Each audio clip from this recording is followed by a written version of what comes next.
Alright, up until now I've ran about half a gallon of fuel, 20% nitro through this truck.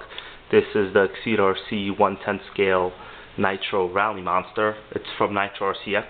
Picked it up for a great deal, about 140 at the time. They still have them.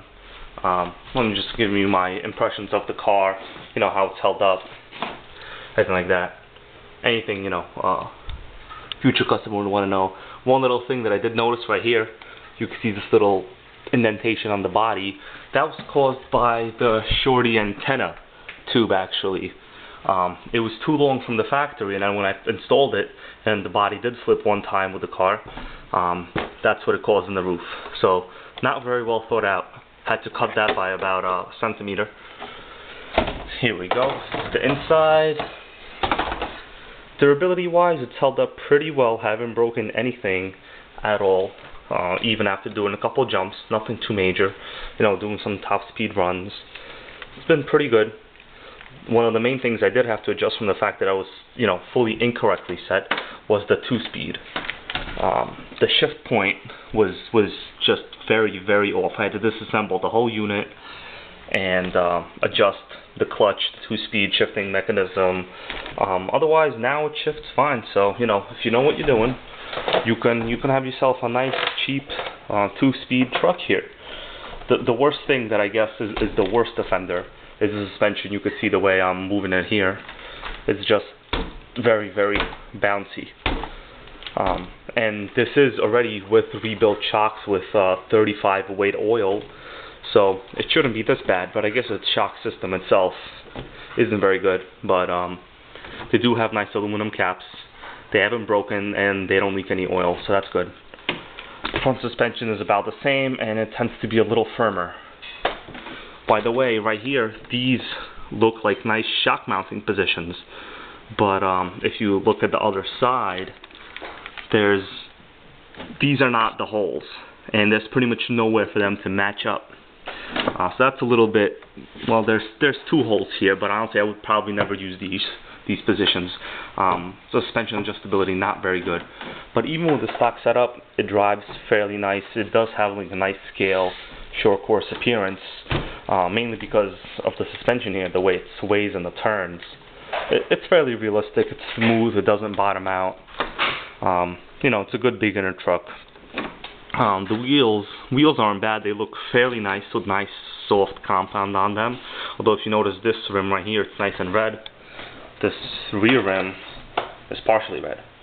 So it looks like the color anodizing has come off with some of the exhaust that came onto it. Not that big of a deal. I don't mind. I actually kind of like the way this looks. Another weird thing is there's always some type of an exhaust leak around here in the gasket. And I did change this zip tie to a nice thicker, stronger one, and it's still leaking. It's weird because I did disconnect this whole system here, and the header does have a nice flange that's not broken. So I don't know why that is. It doesn't bother me too much either way, you know. Gets dirty every couple tanks, not a big deal. Clean that out once in a while. Let's turn the radio system on, see how the stock servos work. Okay, here we go. So throttle's good. One thing I did notice is the carb itself with this system, with this setup, and I did modify it slightly. I moved some of these collars out, in and out a little bit, so just the break-in and the throttle carb. But it still only opens to about 85% open for the carb.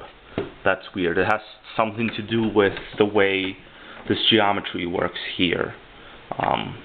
This servo horn is probably too big, but I haven't replaced that. I don't really mind. 85, 90%, whatever, it's fine. I just lean it out a little bit more, but you know, this engine runs fairly consistent. The steering has, you know, adequate power. I'm steering it on the table. It steers pretty well. I'm not going to consider changing the servos. Alright. Although sometimes I did notice that if you bring the receiver, the transmitter and the receiver close together, sometimes they glitch. Right now, I don't know, nothing's happening. It's weird. But sometimes they glitch. Anyways, keep that in mind. I just had to rebind them a couple times, and it goes away once in a while. I have to turn that off. So what are my driving impressions of this truck? it's fairly reliable. I mean, you know, but that has to also do with its top speed. I did get a top speed with a GPS device to strap my phone onto it, and it was only about 33 miles per hour. But keep in mind, you know, I don't run this truck lean. It runs on the rich side. It's probably at like 190 degrees, 180 about.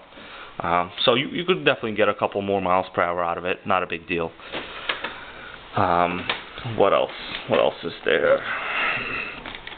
Alright, other than that, you know, it's fairly consistent. Oh yeah, another major problem I actually did notice over time that could develop into an issue is the pull start cord. It's very close to this. So when you do pull start it, there's a tendency to kind of go like this and rub the cord once in a while. But if you keep it at an angle like this, away from yourself, towards yourself at an angle, it'll never rub, and I haven't even, you know, broken anything here really since. Alright, if you're curious, you could check out some of my other videos on the truck. I have a nice running video where you could hear the 2-speed shifts. Sounds pretty nice.